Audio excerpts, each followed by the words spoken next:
اب ریاض کے اندر بھی شیعوں کا جلوس ہوتا ہے اور رافضیہ کا جلوس ہوتا ہے، پھر آپ کے لیے رہا کیا؟ مجھے ایرانی حکومت 2 سال پہلے لے گئی اور بحث و مباحثہ کے لیے، میں حیران تھا کہ آخر ایران کی مجھ سے کیا دوستی ہو گئی۔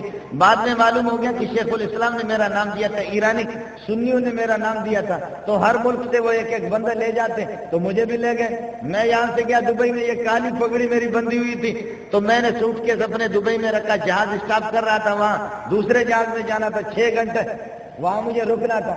تو وہ ایک آدمی مجھے کہہ رہا، میں نے کہا کہ یار ذا حاضر حقیقت عندک، یہ ہے کہ سوٹ کیس کو اپنے پاس رکھو، میں نماز پڑھ کر کے آ رہا ہوں۔ پھر میں نماز پڑھ کر کے جیسے واپس آ گیا، مجھے کہتا ہے کہ مولانا انت من اہل التشیع، آپ شیعہ ہیں؟ میں نے کہا نہیں، میں شیعہ تو نہیں ہوں۔ کہنے لگے کہ فہذه الامامہ، یہ کالی پگڑی کہاں سے آ گئی؟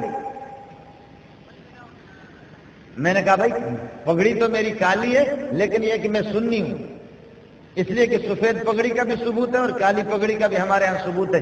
اس وجہ سے دلائل کے بنیاد پر اور احادیث کی قوت کے بنیاد پر میں نے یہ پگڑی اختیار کی ہے۔ خیر اس کے پاس میں بیٹھا، کہنے لگے کہ آپ کہاں جا رہے ہیں؟ میں نے کہا میں ایران جا رہا ہوں۔ کہنے لگے کس سلسلے میں؟ میں نے کہا کہ میں بحث مباحثے کے لیے، مناظرے کے لیے جا رہا ہوں، ایرانی حکومت نے مجھے بلایا۔ کہنے لگے کہ آپ اکیلا جا رہے ہیں؟ میں نے کہا اکیلا ہوں۔ کہنے لگا آپ ڈرتے مرتے نہیں ہیں؟ میں نے کہا میں پاگل بلوچ آدمی ہوں، صبح آیت الکرسی پڑھتا ہوں اور مغرب کے بعد پڑھتا ہوں، ڈرتا مرتا نہیں ہوں۔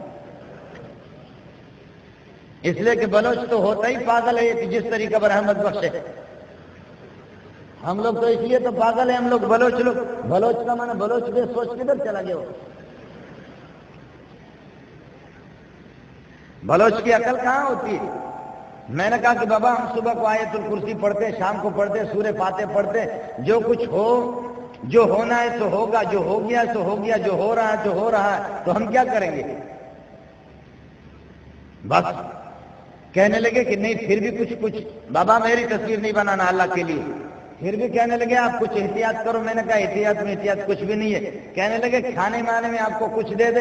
میں نے کہا بسم اللہ الذی لا یضر مع اسمہ شیء فی الارض ولا فی السماء وهو السمیع العلیم، تم زہر ڈالو ہمیں کچھ نہیں ہوگا۔ خیر مجھے کہتے ہیں کہ آپ شیعوں کے بارے میں کیا کہتے ہیں؟ رافضیہ کے بارے میں آپ کیا کہتے ہیں؟ میں نے کہا کافر ہے، کافر کی اولاد ہے، مرتد ہے۔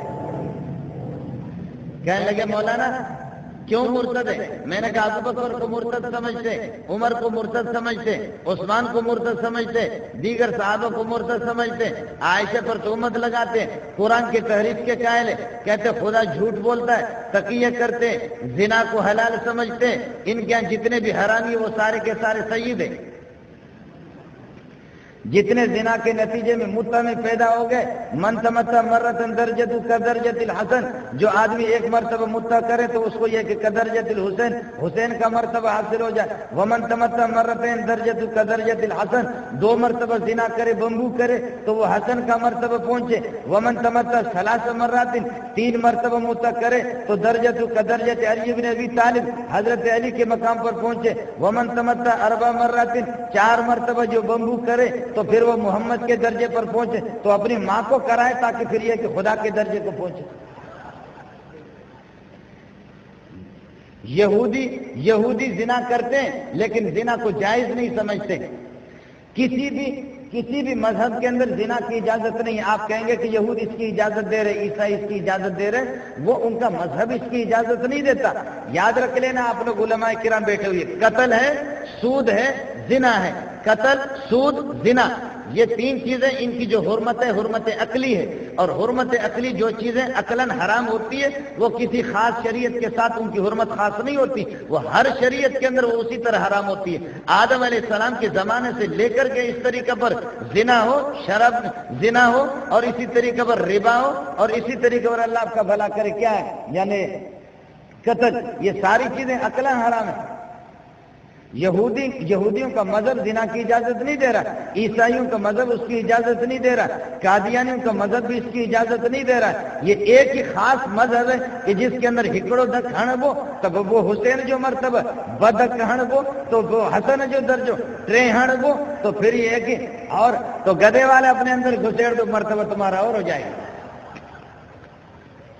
آپ سمجھ نہیں رہے، جس مذہب کا یہ حال ہو جس مذہب کا یہ حال مولوی، ہمارے لوگ کہتے ہیں کہ مولوی صاحب ان کو کیسے کافر کہتے، تو کافر کوئی ڈنڈا ہوگا کسی کو گھسے گا کیا؟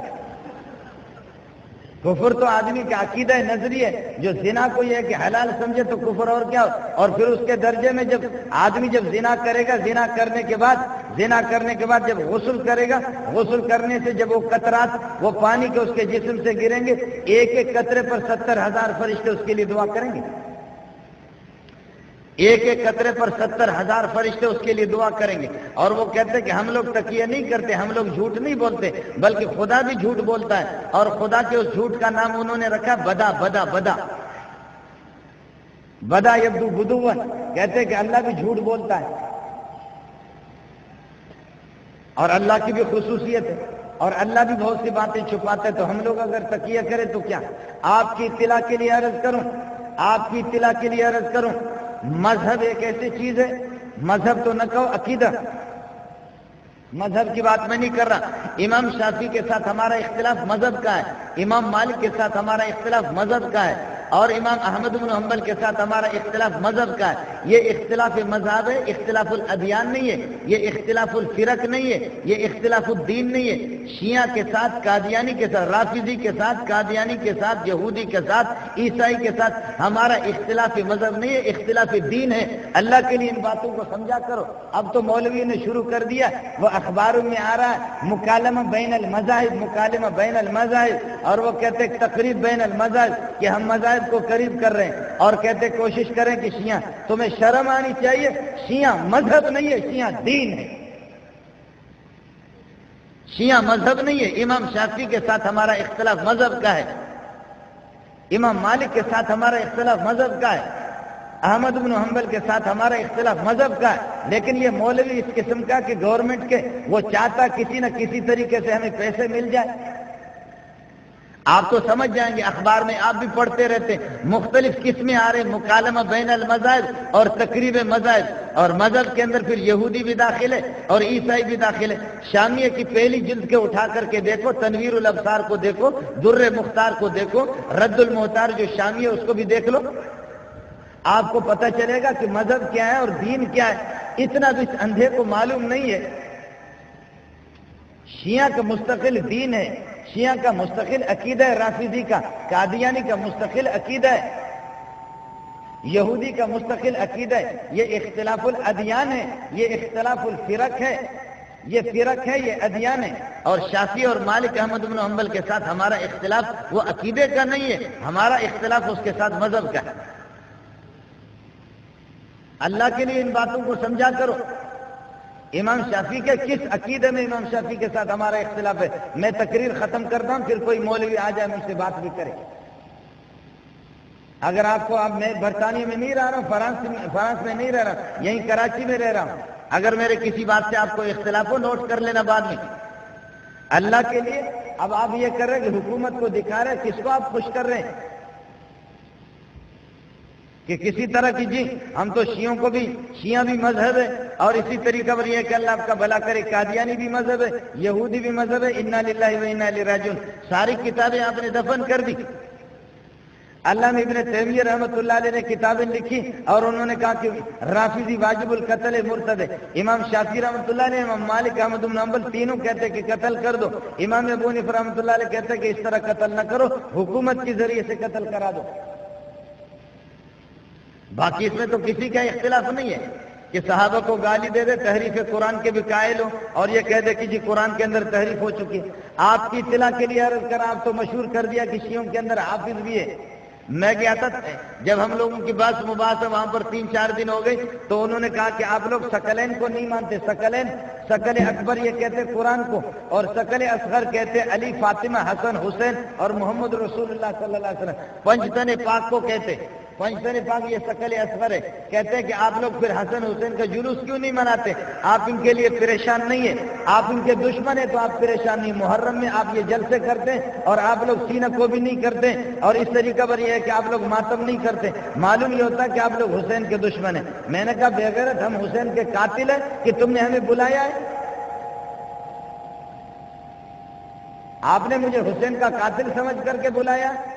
آپ مجھے یہ بتاؤ نا کہ جب پولیس والے آ جائیں گے اور یہ کہ مولی منظور قتل ہو چکا ہے، پولیس والے آ جائیں مولی منظور قتل ہو چکا ہے اور مولی منظور کی ٹوپی کسی مولوی صاحب کے پاس اورنگزیب کے پاس ہے، اور مولی منظور کی گھڑی اورنگزیب کے پاس ہے، اور مولی منظور کے چپل بھی اورنگزیب کے پاس ہے، اورنگزیب کے پاس چھری بھی ہے، اللہ آپ کا بھلا کرے چھری پہ خون لگا ہوا ہے، تو پولیس والے اورنگزیب کو پکڑیں گے نہیں پکڑیں گے؟